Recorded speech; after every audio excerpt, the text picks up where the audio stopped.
In 1863, the United States was engulfed in a brutal civil war. This bloody conflict forged an extraordinary bond of brotherhood. Anse's brilliant performance on the battlefield earned him the nickname Devil, but it wouldn't have been possible without the help of his fellow townsman, Randall. The two shared the kind of friendship where you could entrust your back to each other in the heat of battle. During a small-scale skirmish, their squad was surrounded, and Anse ordered everyone to retreat while he stayed behind to cover them. With every shot, he took down an enemy, never missing, as if he alone was an entire army. In the midst of the fierce fighting, a wounded boy caught his attention. The boy was gravely injured, beyond saving, and begged Anse to grant him a quick death. Go away. That evening, Anse returned to camp, greeted by the astonished gazes of his comrades. No one knew how deeply the boy's request had affected him. Privately, he confided in Randall that he planned to sneak back home. No longer willing to fight for capitalists and politicians, Randall was deeply displeased by his decision. In his view, a man should serve his country and die on the battlefield. As he watched Anse walk away, Randall raised his gun. God hates deserters. Little did they know, this farewell would last 10 years, and when they met again, they would be mortal enemies. On his way home, Anse encountered his uncle, Jim. After Anse had enlisted, Jim had taken over as the family patriarch. At that moment, Jim was about to execute two men for stealing corn. To him, corn was worth more than human life. Anse intervened, stopping his uncle's brutal act, and ordered the men to leave immediately. Terrified, the men turned and fled, unaware that Anse had already raised his gun behind them, in a tone that brooked no argument. Died unafraid. That man should die. Anse told Jim he was reclaiming leadership of the family, leaving Jim behind. Anse hurried home, where his heart belonged. Seeing her husband's sudden return, Levice burst into tears of joy, for she had lived every day in fear for this man. Their long-awaited reunion quickly turned into a moment of intimate affection. Meanwhile, a man awoke from a nightmare, glancing around in search of the source of his fear. Grabbing his gun, he stepped outside with an unsteady gait. Standing at his doorstep was none other than Jim, Anse's uncle. Soon after, two children brought food for their father, only to find him lying unconscious in a pool of blood. The dead man was Harmon, Randall's younger brother, the town's only retired Union soldier. Since the town's residents were predominantly pro-Confederacy, Harmon had been branded a traitor. This was Jim's main reason for killing him. Harmon's death would become the spark that ignited the feud between Anse and Randall. Under Anse's efforts, the family's lumber business gradually improved, and his kin began to enjoy a modest but steady life with meat on the table. Years later, a ragged Randall returned to town, having spent years in prison after the South's defeat and surrender. Seeing the prosperous Hatfield family while comparing his own miserable state, Randall was filled with mixed emotions. The next day, during church service, Anse spotted Randall. Despite everything, he still cared deeply for his old comrade in arms. After the service, Anse approached Randall to share a drink, but Randall wore a sour expression. He accused Anse of allowing Jim to murder his brother, and the bond forged in blood now lay strained and distant. Jim swears he had nothing to do with Harmon's death. And you believe that? Well, I have no knowledge to the contrary, Randall. And Uncle Jim, he swore before God. And what use do Hatfields have of God? As heads of their respective families, their discord soon affected the entire clan. Though the two families rarely saw eye to eye, no major conflicts had erupted yet. That changed when Randall spotted his stolen pig, identified by the earmark he had made himself, now locked in another man's pen. That man was Floyd, a member of the Hatfield family. This led to a lawsuit between the families, but Randall ultimately lost the case. The reason was simple: the judge was Anse's own brother. Enraged by the blatant injustice, Randall lashed out in anger. Don't give yourself apoplexy, all this to do over a pig. This is about honor. About lying and stealing and murdering. That's not pertinent to the case. It's about sin, devil ass. What's Christian right and damnation? As both sides gathered their people, tensions quickly escalated. It wasn't until the judge fired a warning shot that the farce was brought to an abrupt end. For the Hatfield family, today marked a great victory. Yet, this small triumph brought Anse no joy. Instead, It deepened his worries about the future of both families, but there are always fools eager to stir up trouble. Bill, drunk and reckless, hurled insults at members of the Randall family. He degraded their entire clan, even chasing after them to continue his verbal assault after they left. Anse witnessed this foolish display with a frown. Later, he confronted Bill, slapped him across the face, and sternly warned him to mind his tongue and not bring trouble to the family. Staggering home while humming a tune, the drunken Bill failed to notice the two figures closing in behind him. When he finally saw them, instead of panicking, he burst out laughing, as if he had them surrounded. This is the fate of those who boast without the strength to back it up. The next day, the two attackers were startled awake to find themselves facing the infamous devil Anse. Faced with Anse's imposing presence, their will to fight vanished instantly, and they bolted. But in the end, they were captured. Anse chose not to take their lives on the spot, instead handing them over to the court for judgment. Judge Wall understood that the two families had ventured too far down the path of conflict. If left unchecked, this would inevitably lead to a large-scale bloodbath. To prevent war, he declared the two killers innocent and released them. God is just, and shall return to us the years that the locust hath eaten. Well, you're just a huckleberry above a persimmon, ain't you? You two don't mend, what's wrong between you? Hellfire's gonna certain rise up and consume both our families. At this critical moment of tension between the families, a new twist emerged. Anse's son, Johns, had fallen in love with Randall's daughter, Rosanna. Their intimate encounter in the woods was witnessed by Rosanna's three brothers. Lucky Rosanna! Ah! Come on, you gotta stop him! Eventually, they captured the wounded Johns alive. Johns earnestly pleaded, swearing his love for Rosanna was genuine, insisting they had not crossed any boundaries. Seeing his sincerity, the three brothers decided to spare his life. Upon learning of this, Randall immediately disowned his daughter and cast Rosanna out of the family. That night, a heavily intoxicated Johns stumbled out of the tavern, drunk on 2 pounds of liquor, shouting about going to fetch his fiancée. At that moment, a young, beautiful woman approached and supported him. She was Nancy, Rosanna's cousin and the daughter of Harmon. She had never forgotten her father's murder and harbored a deep hatred for the Hatfield family. Now, she intended to act on that hatred. Nancy offered to take Johns to see Rosanna, and the gullible Johns believed her without question. The next morning, he awoke in Nancy's bed. Now, he truly understood the value of male safety. Nancy revealed that her cousin had been expelled from her home while pregnant. What? I'm gonna be a daddy?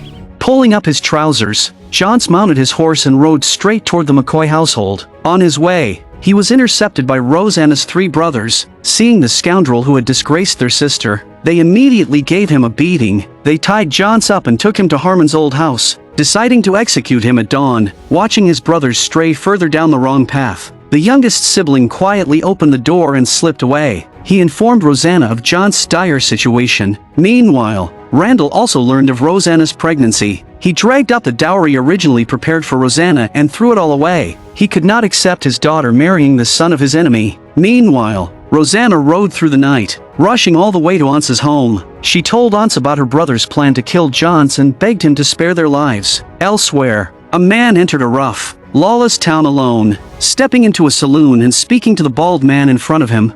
It's federal property. I don't feel like going nowhere. My little brother Ed's standing behind you, and he got a regular Navy pistol.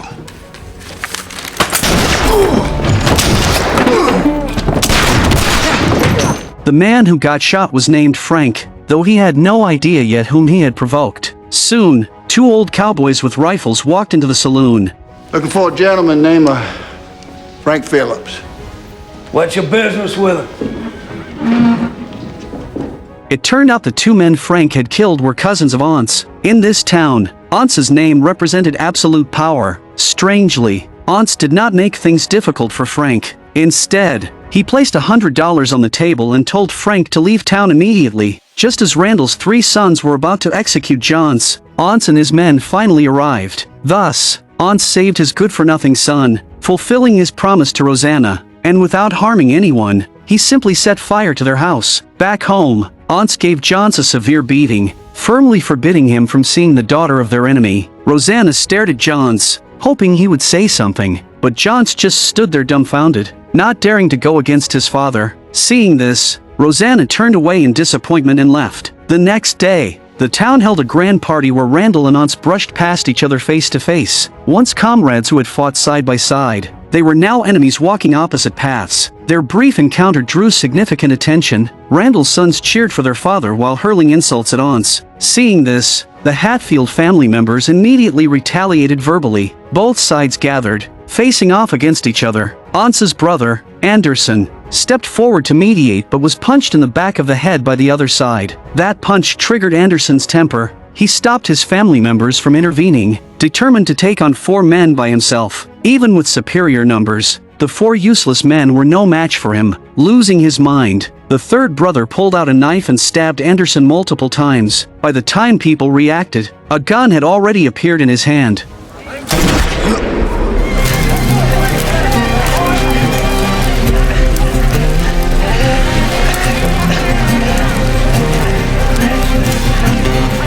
Eventually, the culprits were caught in the woods. The sheriff said he would take them back to court for sentencing, but Anse would not give him that chance. Relying on his superior numbers, he forcibly took them away. Due to his severe injuries, Anderson died on his sickbed. Knowing Anse well, Randall realized this matter could not end peacefully. To prevent a larger-scale conflict, he decided to go alone to negotiate with the Hatfield family. Anse was not surprised by his arrival. Randall hoped to take his sons to court for trial. Driven by vengeance, Anse flatly refused but made a small concession, allowing Randall's wife to see their sons one last time.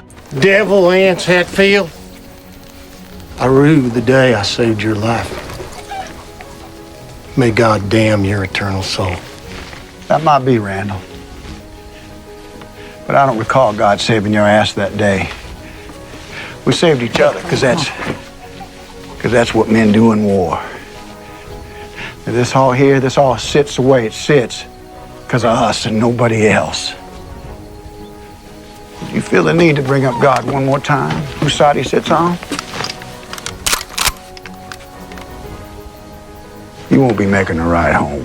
Seeing Anse's firm stance, Randall had no choice but to leave. Soon, Randall's wife arrived, kneeling and begging Anse to let her take her sons away.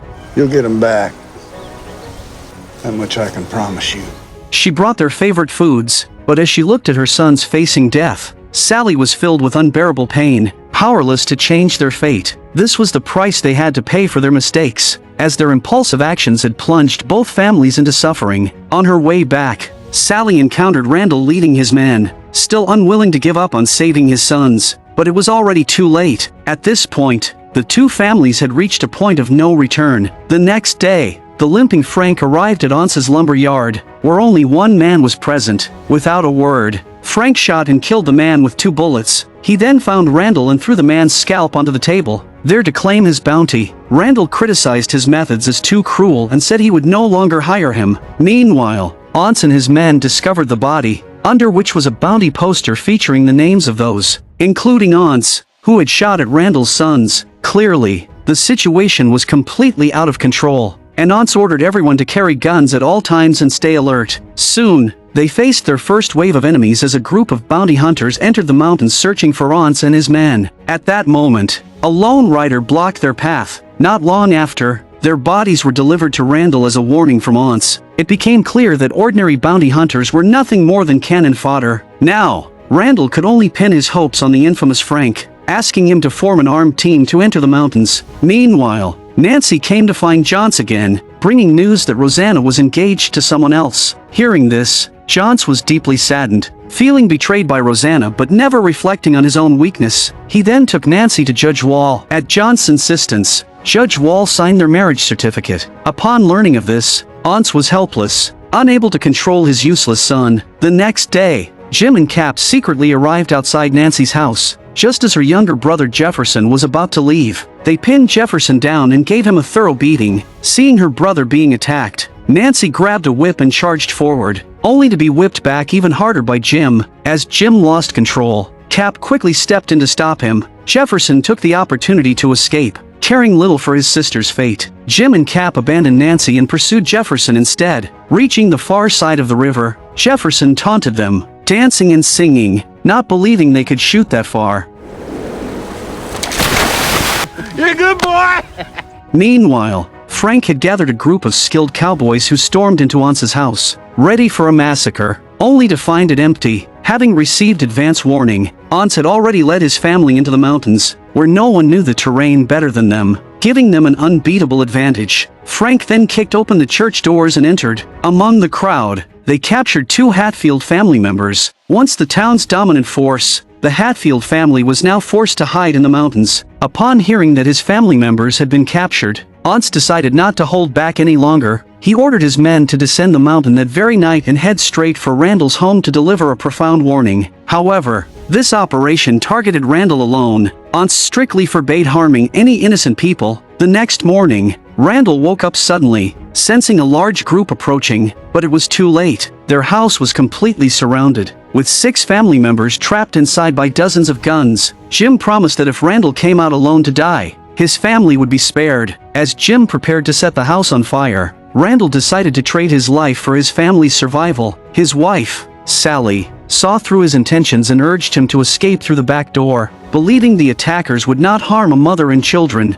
Abandoning his wife and children, Randall slipped out the back door. Seeing Randall's delayed appearance, Jim set the house on fire. As the flames became uncontrollable, the mother instructed her 3 daughters to take their youngest brother and leave through the back door, unaware that a mentally challenged man was stationed there. Ultimately, Randall's eldest son was also gunned down, carrying 2 shotguns. Sally walked out of the burning house. The deaths of her children shattered her world. Her eyes filled with emptiness and despair. Not only did they fail to achieve their mission, but they also violated Anse's orders, nearly wiping out Randall's bloodline. Now, reconciliation between the 2 families was utterly impossible, contrary to Anse's original intentions. Meanwhile, Nancy found Johns and beat him mercilessly. She had learned of the massacre at her uncle Randall's home, never expecting Johns to be involved in the slaughter of his own kin. Johns explained that he had intentionally missed his shots and had not harmed Randall's family. To appease Nancy, he revealed the family's hiding place, hoping she would come back with him and live with the family. In reality, she and Frank had been conspiring all along, marrying Johns solely to extract information. She passed the Hatfield family's hiding place to Frank. The scene shifted to Jim and Cap, who were ambushed while hunting. Facing dozens of guns, they had no chance of winning. Jim told Cap to leave him and run. With that, he charged into the hail of bullets, taking multiple hits before collapsing. Following the principle of fighting fire with fire, Frank ended Jim's life. Cap, wounded, dragged himself back to the family and reported Jim's death in the mountains. Realizing a large force had appeared in the mountains without warning, Anse understood there must be a traitor within the family. After a moment's thought, he knew it was his son Johns. He confided in his wife, asking her to prepare herself mentally. Though he knew Johns had not betrayed them intentionally, lives were lost because of him. At dawn, Anse found Johns and asked him to go fishing. Before leaving, he loaded his gun with fresh bullets. Seeing this, his wife knew exactly what terrible thoughts were going through Anse's mind. Soon, father and son arrived at the riverbank, with Johns still unaware of his father's murderous intent. Anse, as if making a final decision, slowly reached for his gun, but at the crucial moment, he hesitated. Even though the boy was utterly useless, he was still his child. In the end, reason overcame impulse, and Anse could not bring himself to pull the trigger. With their hiding place exposed, they had no way out. It was time for the final battle to bring an end to this absurd war. Randall, having lost his family, finally shed his weakness, seeking redemption through this war. Both sides knew that after this battle, everything would change, win or lose, for the legacy and peace of their families. They both had reasons they could not afford to lose. This was the most famous family feud in American history. The 2 forces clashed immediately, unleashing their pent-up rage. The brutality of this war exceeded all imagination. Some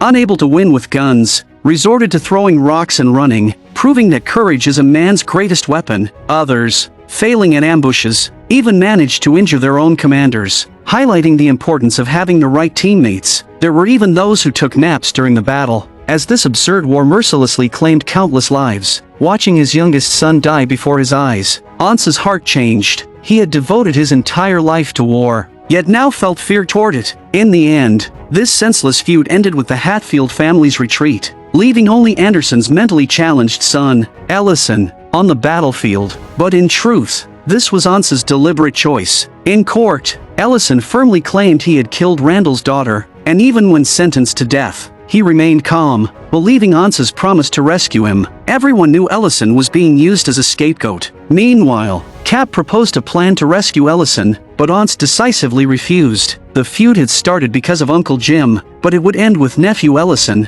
Anse could not bring himself to kill his own son Johns, yet he let his deceased brother's only bloodline take the fall. With Ellison's death, the feud between the two families gradually eased. To completely end this absurd conflict, Anse humbled himself and publicly declared peace. Thus, the 28-year border war finally came to an end. Years later, an aging Randall accidentally set his house on fire while burning newspapers. Randall died consumed by overwhelming hatred, refusing to forgive himself even in his final moments. Under Anse's leadership, the Hatfield family regained its former glory. Ironically, the God-fearing Randall met a tragic end, while Anse, who had always dismissed God, eventually chose to embrace faith. He had escaped what he considered a meaningless civil war, only to be trapped in an endless family blood feud. They hated each other for the sake of their families, yet appeared indifferent after losing their kin. The conflict began with pride and prejudice, but ended with compromise and tolerance. If a heavy price is the only way to awaken,